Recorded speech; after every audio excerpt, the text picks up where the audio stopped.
Welcome to the Black Father's Pulse, the podcast where fatherhood meets purpose. I'm Dr. Alvin Thomas, clinical psychologist and professor, here to guide you through the multifaceted journey of Black fatherhood. Please note, the views expressed here are my own and not those of my employer. But get ready to dive into the dynamic world of Black fatherhood, where we celebrate the highs, tackle the lows, and share plenty of laughs along the way. Let's keep the pulse of fatherhood beating strong and vibrant.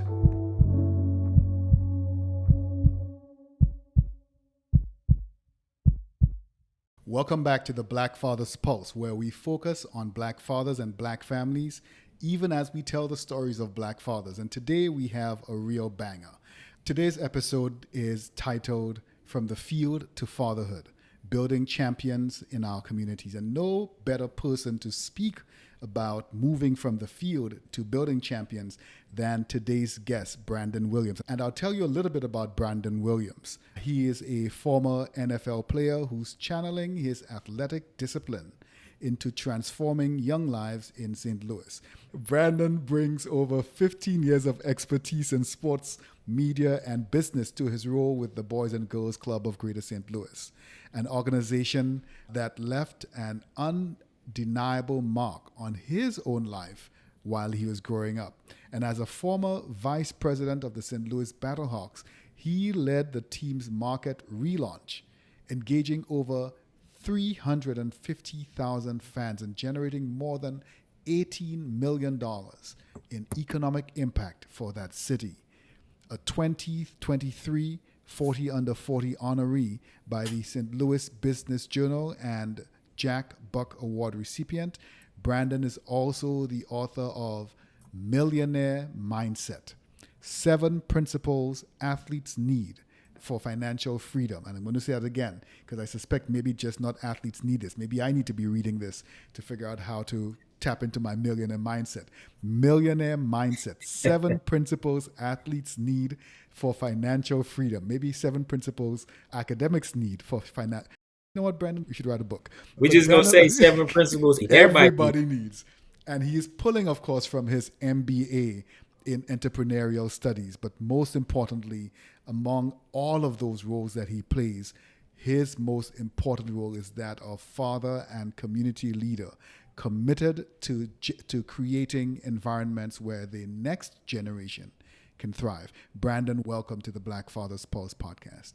Thank you for having me. I appreciate the opportunity. A really great platform to be on and talk about fatherhood. Yep. So we're hoping to reach the full range of fathers in St. Louis, of course, and others connected to the Boys and Girls Clubs across the U.S., but also fathers who are engaged in sports, who love sports, who watch sports, touching their worlds as well. But before we start talking about the breadth of the work that you do, I need to ask you, I've never played in the NFL. I don't even think I've ever been to an NFL game. I have to make it one day. I've never even been to an NFL game, being from the Caribbean. What is the one thing that you wish every father knew that you learned from your NFL days? I would say you can't make the club in the tub. This is something that we used to always talk about in pro sports because health is wealth. Mm-hmm. And if you can stay healthy, you give yourself an opportunity to really be successful. But if you're always injured, you're always sick, then you just won't be able to make the club, right? So I would encourage fathers to really look at their health, number one, and make sure that they're taking care of their body, taking care of their mind, and really focusing on your diet that you eat, but also the diet of what you see and the diet of what you hear. And taking care of all 3 of those aspects will really help you maximize who you are. And then in turn, if you are doing that, your children will probably end up taking up that as well. So being very intentional with what you consume, not just food, but with what you consume with all of your senses. Excellent. Yes. Thank you so much. So if you can, take us back to that moment, if there was a moment, when you realized that your post-NFL career would be about building up the next generation. Where was that turning point? What was that turning point for you? Yeah, I think when I was younger, I used to go to camps a lot.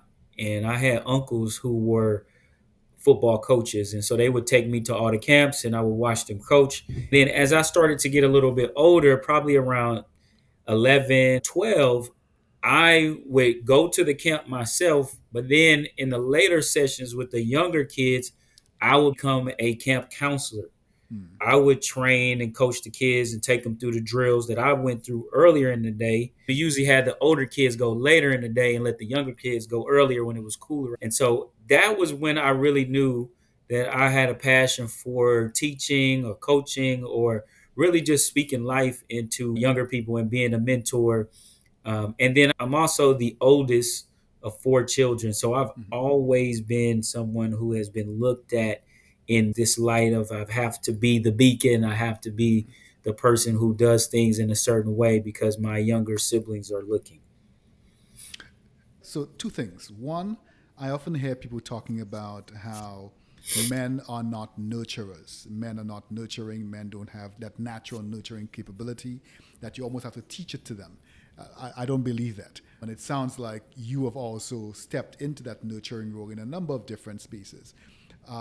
But I also hear a little bit of what we sometimes in the research call adultification, where children take on adult roles, or even sometimes parentification, where the oldest child or one of the oldest children starts to almost take this parenting kind of role. Yeah, Did you see that in? So I heard you talk a little bit about being the oldest kid and taking care of your siblings. Did it feel like adultification or parentification? What did that feel like for you? Was that a burden?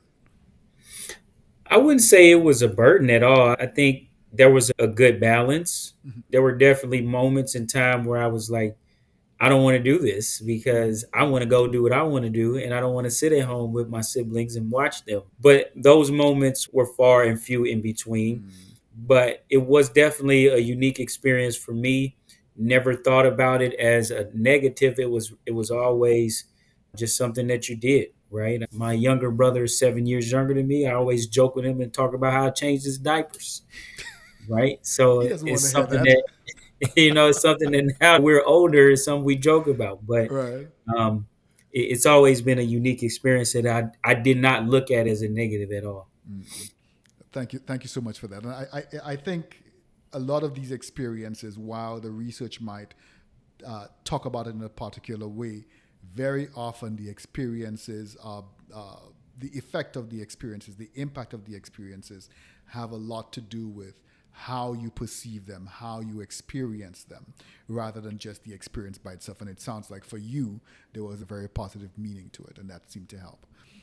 So I know you've mentioned this very interesting phrase that I want you to talk to us a little bit about. The phrase is interceptions that life throws. Give us your best dad analogy. How is raising kids like reading a defense? I like that. It's really a good question because when you're on the offense, you want to play with speed and pace. You want to control the tempo.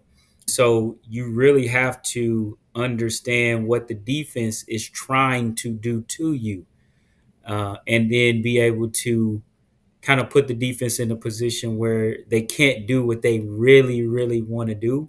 Mm-hmm. And for me, I think as a parent, you're always kind of reading the defense of your children, right? You're reading what are they doing, why are they doing it, and what angle are they trying to come at me as they, get a little bit older. But even as babies, even as young There is toddlers, always an angle. there's always an angle, right? And I think as a parent, you have to learn your children. Mm-hmm. You intrinsically understand them because they are you, right? I Right. don't think we all oftentimes realize like your children are you.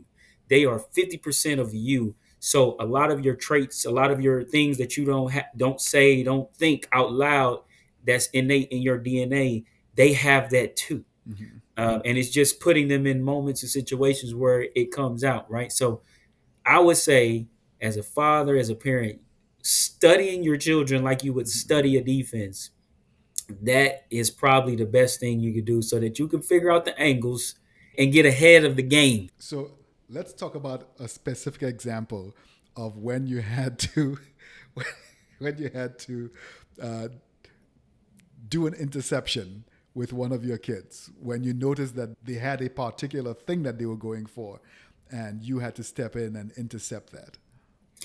Well, I think my son, who's my youngest, he is always angling to get something when you go to the store. Right. He wants some type of candy, some type of toy, something, or that he's angling to get some type of treat out of the refrigerator. Um, Oftentimes, it is to the detriment of his dental hygiene and dental health, and so you have to be you ask him, do you want to go to the store with me, and he'll be excited, and then you say, well, you can't get XYZ. You have to get ahead of it. Don't come Right. to the store thinking that you're about to get all these toys and snacks and stuff, because that's not what we're in the store for. So you have to get ahead of that. And if you were anticipating that, then you may not want to come to the store with daddy, because I'm not getting none of that stuff.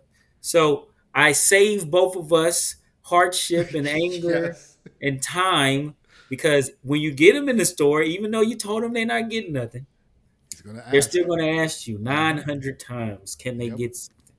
So let me save both of us some time. You might just want to stay at home on this one. Right. That's how I get that done. and, and I'm sure like you said, he's even when you tell him that, he's still going to ask again, Oh, still because asking. he's hoping he can break down your defense with the Hmm. cute eyes, with the puppy eyes, with the little Yep. voice, everything. Yeah, yeah. Thank you so much for that. Thanks. So those two hats, that of the experiences in the NFL as an NFL player and executive, and the your role as a father, how did those two roles prepare you, if they did, or influence you in your decision to lead the Boys and Girls Club? Yeah, that's a good question, because for me, I never really thought about leading a boys and girls club per se, or a youth development organization. It was just something that was intrinsically and innate in me to want to gravitate to wanting to mentor and build young people up. So for me, it's really, I reflect back on when I first started speaking. I would speak to young elementary school kids, high school kids, and college students. And one of the things I would always say is that I am speaking to you selfishly today, because I know that one day my children will grow up and they will stop listening to me, and they will listen to you. You're Yeah. going to be their peer or their mentor one day. And so it's my job, my duty, to make sure that I pour positivity, knowledge, information into you, so that one day you can influence my child. Right. So that was always something that I had at top of mind. I like that generativity thread that you're using to tie these different experiences together. Thank you so much for that. So, for people out there, myself included, what is the Boys and Girls Club? Like, what does it take to lead a Boys and Girls Club? What are people doing? Is it just all camps and after school programs? Like, what exactly are you doing in a boy? Like, do you just pair them up and send them off with other people? What does that work look like? So our club in particular, we have 6 different locations. Number one, and we serve about 18,000 kids, Wow. and we do a combination of about 18 programs. So, as you stated, the foundational pieces are summer camp and after school care, but then sports and academics are the other two pieces that are very, very important in what we do. And we do several events. We put together different opportunities for kids to get scholarships. We put together internships, STEM, STEAM, art, all types of science, and we have to be able to also change with the times. Right? We can't be stagnant in how we operate. And that's just kind of the crux of the business. But the most important thing that I do as a CEO is raise money. I have to raise money because, as the saying goes in nonprofit, no money, no mission. Yep. So that is what is most important to me as top priority in terms of day-to-day operations. What's most important is the health and safety of our children Right. and making sure helping them build greater futures. But in my day-to-day operations, I have to figure out who I'm going to talk to today to raise money, Hmm. what interview or what media outlet I'm going to go on and tell them about how we need to raise money, Right. and then how am I working with my board of directors to make sure that we stay on mission, to make sure that we're focused on our strategic vision and plan, and that we're executing at a high level, and they are doing their fiduciary Hmm. responsibility, and helping me make sure we maintain highest quality and excellence in operations. Thank you so much for that. So even though you're not on the ground doing the specific activities, it sounds like you're very invested in making sure that the activities are both robust and supported. And very often when I hear about these programs, these after school programs, these enrichment programs like the Boys and Girls Club, I often either see lots of women involved or hear about lots of women involved. Is that what you're seeing with your Boys and Girls Club, where you have predominantly more women involved, or do you see more men becoming involved? And how would you involve more men, especially black fathers? Yeah, I think with our club, we're unique because we have a lot of sports program. That's a Mm-hmm. heavy portion of our volume and how many kids actually interact with us. But when you look at some of our numbers from the kids standpoint, we're probably at 60-40 when it comes to girl boy ratio. Mm. So when you look at that trend, you could kind of understand if we have a 60-40 in staff and administration. Mm. But we do in this community have an active, community of men who are interested, who want to be in the know, who want to volunteer, who want to work, who want to be a part of not only their kids' lives, but the community as a whole, and really save our sons, right? That is kind of top of mind for them. And I'm Mm. not excluding our girls at all, Right. but without good, strong men, we struggle as a society. That's just history. Right. That's so we have to make sure that we are modeling as men what it means to be a man and a father. Mm. Thank you so much for that. So I hear what you're sharing about the presence of fathers, presence of men in the Boys and Girls Club of Greater St. Louis, that it is counterculture, it is counter narrative, or at least counter to the popular narrative that black fathers aren't involved, black fathers aren't present. What is the biggest myth that you're hearing about black fathers that you're actively working to destroy or to unravel through your work? I think obviously you hit the nail on the head as far as presence. Mm. That black fathers don't want to be present, and that they're not present. They are present. They're everywhere I look, everywhere I go, in my circles and in different circles that I frequent or visit. You got black fathers taking their Mm. kids to sporting events, to school functions, to graduations. I mean, fathers are there on a day-to-day basis, cooking and cleaning and doing what they're supposed to be doing and functioning as regular citizens of society. And there's that myth that, oh, they just don't want to be there and Mm. they're not doing anything, right? So that's often laughable, and most of the time. So I know that you've spent a lot of time with the Battlehawks. How do you use sports, your experiences with sports and your experiences working with the Battlehawks? How do you use sports as a vehicle for fatherhood and for community building?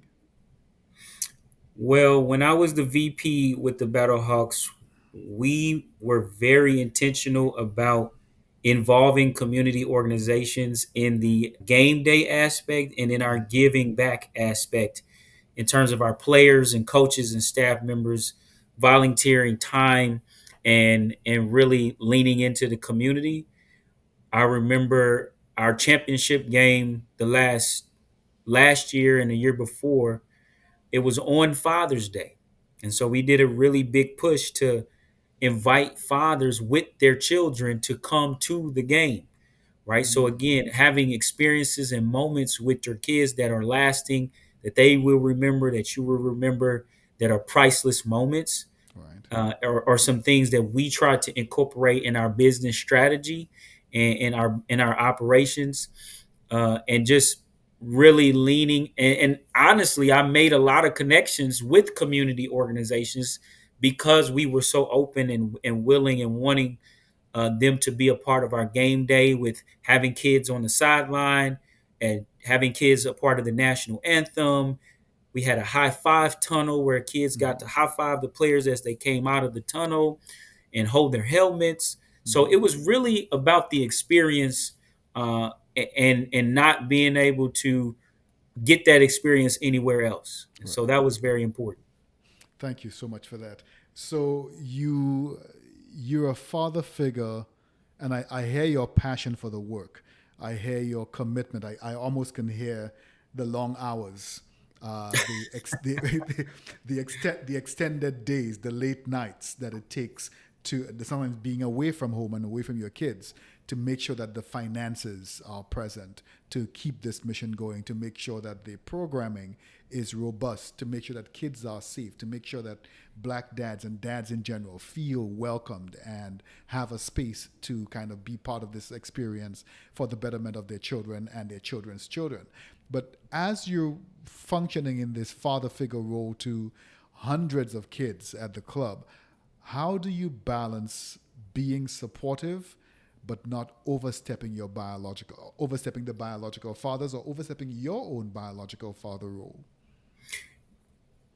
I think you have to be intentional about not only building relationships with the young people, but asking them, one, about their parents, and then inviting the parents into the space and getting to know the parents as well. Um, because when I think about how we have a club that we merged with and how this club actually started in the early 60s, it came it emerged because there was two gentlemen who wanted to coach baseball. And at that time in our society, men went to work early in the morning and they came That back they, late in yep, the evening. yep, And so they were actually those surrogate fathers who would pick the kids up, take them to practice, bring them back, get them something to eat, et cetera, et cetera. And the fathers used to applaud them for doing that work because they knew that they could not do that. right. Right. And so I think you always want to keep that in mind. The reason you're doing this is to strengthen the family, not strengthen your ego. It's really about, I want to strengthen our families so that we can strengthen the communities. Thank you so much for that. You mentioned that you work with the kids and ask them about their parents, try to engage the fathers especially. What would you say to a father whose kid says, "Hey, dad, I want you to come over to the Boys and Girls Club with me. We're doing blah, blah, blah." What would you say to the father who feels like he's failing at his fathering role? Give us that coach to player real talk for that dad. Well, first thing I would say is, who told you that? Let's identify the voice. Is that you telling yourself that? Is that Right. someone, another person saying that to you? Because we could be just talking to ourselves, and nobody said that you were failing as a dad. Like, this is all in your head, right? So that's number one. Let's identify the voice. And then once we identify the voice, I would say, what is success to you as a father? Let's identify what that looks like. Right. And then once we start to break that down, um, then you kind of go into some of the psychological aspects of what was your father like, and what are you making up for, thinking that you have to be better than someone else. And if you're not doing better than them, then that may be a part of that voice in your head that's telling you, or the people around you telling you, that you're not doing everything you're supposed to be doing. Right. So it's a few questions that I would ask to really get to the root of where this feeling is coming from and this emotion. And then if it's real facts and data that say you not doing enough, Right. Well, why are you not doing what you supposed to be doing? Mhm. Because there's a reason for that as well. And Right. that could also be an emotional challenge that's blocking you from actually stepping up and doing some of the things that your children need, et cetera, et cetera. Thank you so much for that. So essentially, it's not just attacking the issue, but trying to understand the underlying issues that are supporting this particular perception of self in that role. Yes. Excellent. Thank you so much for that. So this is a lightning round. I'll ask you about 5 questions, and you don't need to explain your answer, but try to give as brief a response as possible to some of these questions. So the first question is, what is the best fatherhood advice you never got? The best fatherhood advice I never got. Yeah.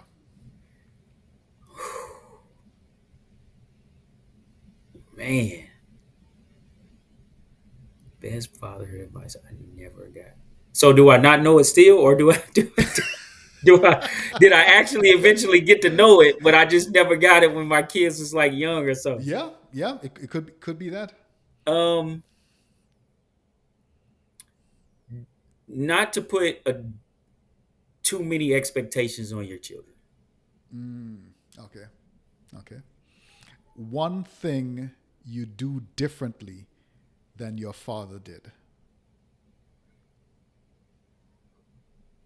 One thing I do. I would say laugh with my children more. Every father should laugh with their children. And I mean like big belly laughs where you can't control yourself and you're rolling on the floor. Yeah, your kid should see you that happy and to Mm, see you that happy with them. Yeah, that's real. yeah. What is your go-to move when your kid is acting up? My belt. Okay, CPS, please do not call this man. Do not call this man. Thy All right, rod and thy staff. this man put up a piece of scripture. That's your that. I assume that is not your. You know what? I no. You have not had to explain any of them before. No. Okay. All right. Thanks. Um, what is your favorite father-child activity? I have two. One is our morning prayer. Mm-hmm. I say the Lord's Prayer with all my kids every morning. And then they love when we having dinner or eating, they love for me to do riddles. Mm. I don't know when this started, but it Mm-hmm. started when they were younger and we would go out to eat. Mm-hmm. And now it's like it has become a thing where if I don't do dad riddles Mm-hmm. while we're eating, even if it's just killing time, do Right. riddles, dad. Just do riddles. Let's go. Is it riddles or dad jokes? Riddles. Okay. Just like dad jokes. They don't Okay. like Oh dad jokes. wow. Okay. They like riddles. Give us a couple of your riddles. Maybe their favorites. Well, I look them up, so I don't memorize them. I just look up these You riddles, look them man, up. and All right. they love trying to figure out these riddles. Okay. Okay. One word to describe black fathers.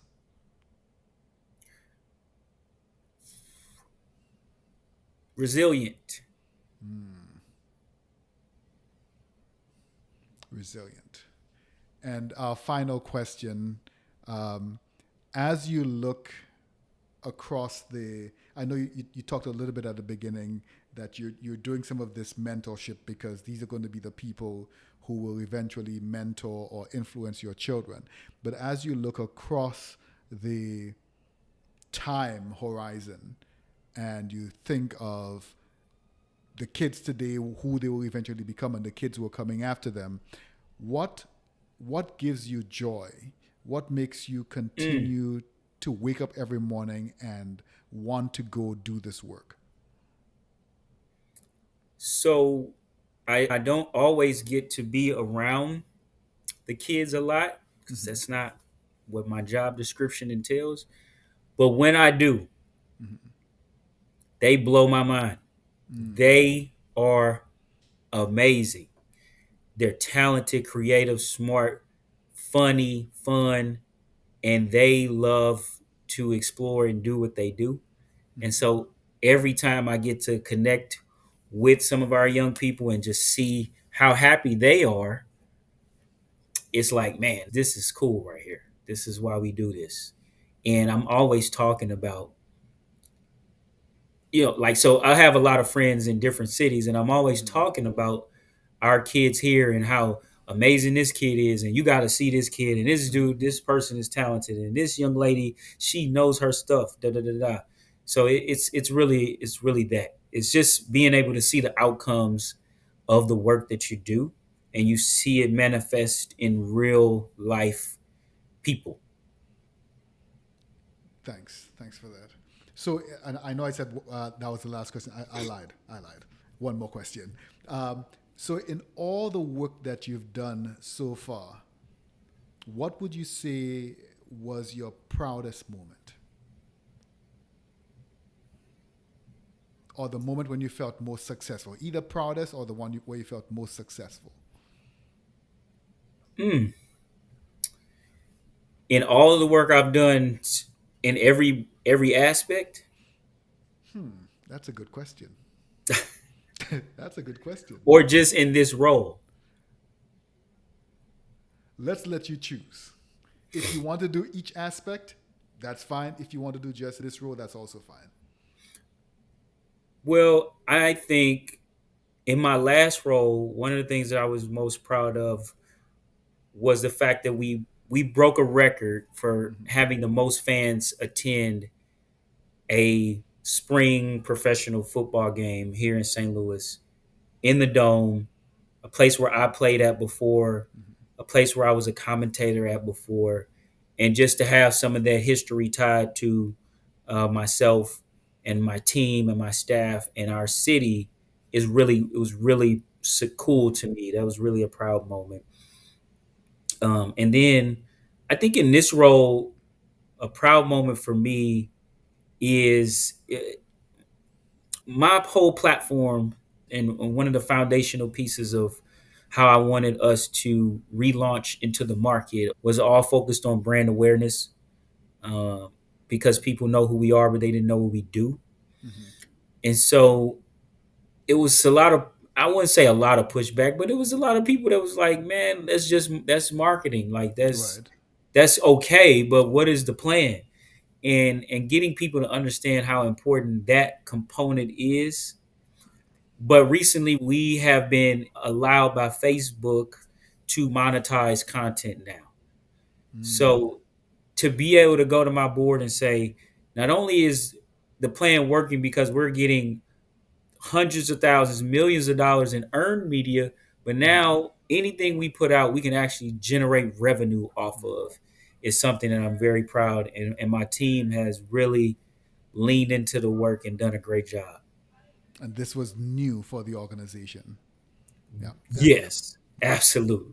Thank you so much, Brandon. It was really a pleasure just hearing the trajectory of your work, but also hearing the kinds of influence that you're having right now in this space, and for the seeing the benefit not just for children but also the benefit for fathers. It's not called Fathers and Mothers Group, it's called Boys and Girls Club, but we know that if it's a Boys and Girls Club, fathers have to be somewhere in the background, and so figuring out how to bring them into the foreground. It sounds like you've done a really good job of that. Thank you so much for your time speaking with us on the Black Fatherhood Pulse. Thank you. Appreciate it.